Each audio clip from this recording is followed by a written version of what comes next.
Goeienaand. Klippe wat uitroep.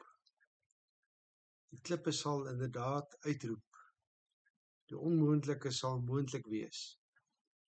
As die mense dit nie wil sê nie, sal die Here dit laat sê. Hy sal selfs klippe, die beeld van doodsheid, dit laat uitroep. Klippe sal die oordeel van die Here uitroep. In Habakuk 2 waarsku die Here, selfs die klippe en die mure skreeu oor wat jy gedoen het.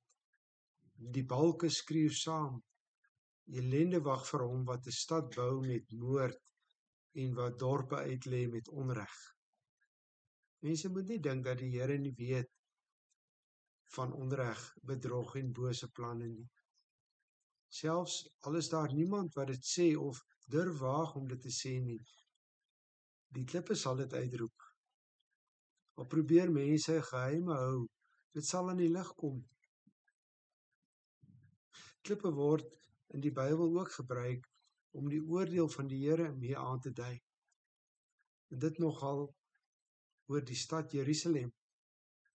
Jeremia profeteer, ek sal Jerusalem 'n hoop klippe maak, 'n woonplek van jakkalse. Ek sal die stede van Juda verlate plekke maak sonder inwoners. En Esegiel in hoofstuk 26 sê, ek maak jou 'n kaal klipplaat. Jy sal nog net 'n plek wees waar visnette droog gemaak word. Jy sal nie herbou word nie, want ek, die Here, het gepraat. Laat die klippe ons dus gerus ook maar herinner aan die harde werklikheid van die oordeele van die Here. Die oordeele op die sonde van mense wat soos klippe op mekaar gestapel word. Dit sal nie ongestraf bly nie. Klippe is gebruik om mense te stenig. 'n enkele klip uit 'n slingervel van Dawid het die dood oor Goliat gebring. Iemand wat kindertjies laat struikel, sê die Here, vir hom is dit beter dat 'n maalklip om sy nek gehang word en in die see gegooi word. Die hardheid van die klipharte van mense roep om die klipharde oordeel van die Here. Gelukkig sal klippe ook iets anders uitroep. Wanneer die Jode Jesus op die voorhand van sy kruisiging nie as Messias wil erken en bely nie, dan beloof die Here in Lukas 19 vers 40. As julle stil bly, sal die klippe dit uitroep. En niks en niemand kon verhoed dat die evangelie van Jesus Christus 'n werklikheid word en dat die boodskap verkondig word. Dit was nie moontlik vir die Jode wat hom wou stilmaak deur hom aan die kruis te laat hang om dit te doen nie. Die klipharde werklikheid was dat hy, Christus, eers deur die mens misken moes word. Hy moes eers aan die kruis uit sterf, voordat mense sou besef dat hy die Messias is, sodat mense sou begin om dit te verkondig.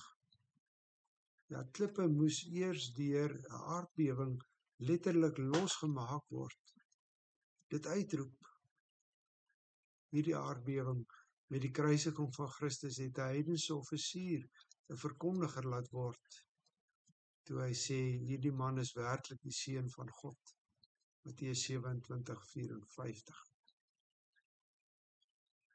Ja, die klip voor die graf moes eers deur God self weggerol word, sodat Jesus uit die dood kon opstaan. Die klipharde werklikheid is dat die Heilige Gees eers uitgestort moes word, op grond van die kruisiging van Christus, om die mense hart van klip in 'n hart van vlees te verander. Nou eers kan mense besef, en nou eers sal mense begin verkondig, Jesus is die Messias. Ons weet dit, ons verkondig dit. En as die wêreld om ons al meer ons stemme wil stilmaak, of as ons self huiwerig word om te praat, sal die Here voortgaan, al moet hy stomme, dooie klippe gebruik. En dit sal voortgaan, sodat almal sal uitroep, elke knie sal buig en elke tong sal erken, Jesus Christus is die Here, tot die eer van God die Vader. Goeienaand.